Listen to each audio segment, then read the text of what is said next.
So over the last 12 months, myself and a colleague from the World Wildlife Fund, Dennis Pamlin, have been working on an assessment of the information and communication industry's leading enterprises in terms of how they are managing their environmental impact, and also what are they doing to help their customers and indeed economies as a whole reduce the greenhouse gas emissions by using information technology and exploiting the capabilities of information technology to make our economies more carbon and energy efficient. So in this assessment we've looked at 24 service providers, technology providers, telecommunication companies and software companies. We invited, say, 24 of these organizations to respond. 15 did participate. 9 decided not to participate, which is disappointing, but we're hoping that we can encourage them to participate next year when we rerun this. So we've deliberately tried to avoid covering the ground that other organizations already covered. So we're not looking at who's producing the most energy efficient server. We're not looking at how they're managing electronic waste.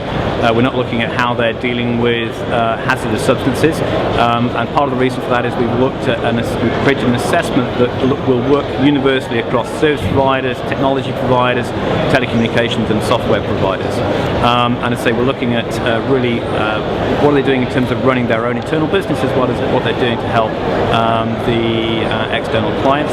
It's a framework that's basically got five categories to it. What we call environmental basics, supply chain basics, carbon basics, what we call carbon delivery and carbon champions. The first 3 are very much looking at the internals of the business in terms of how they're managing their environmental footprint and very importantly their own greenhouse gas emissions.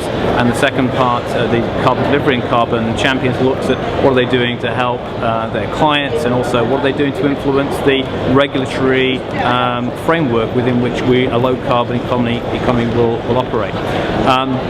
There's a number of there's a whole raft of key findings that we've discovered, and we've published those in a report which was available today on Gartner.com, and it's called Carbon Leadership in ICT Industry.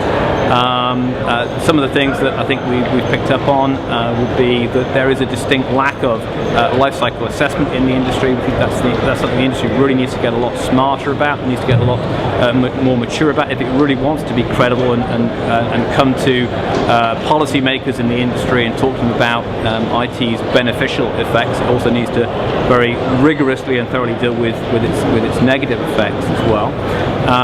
From a supply chain point of view, the industry, we've got some really fantastic examples of what best practices are in terms of managing the environmental impact of the supply chain. So we've seen great examples from people like Nokia, BT, IBM, HP, some really good examples which any industry could learn from.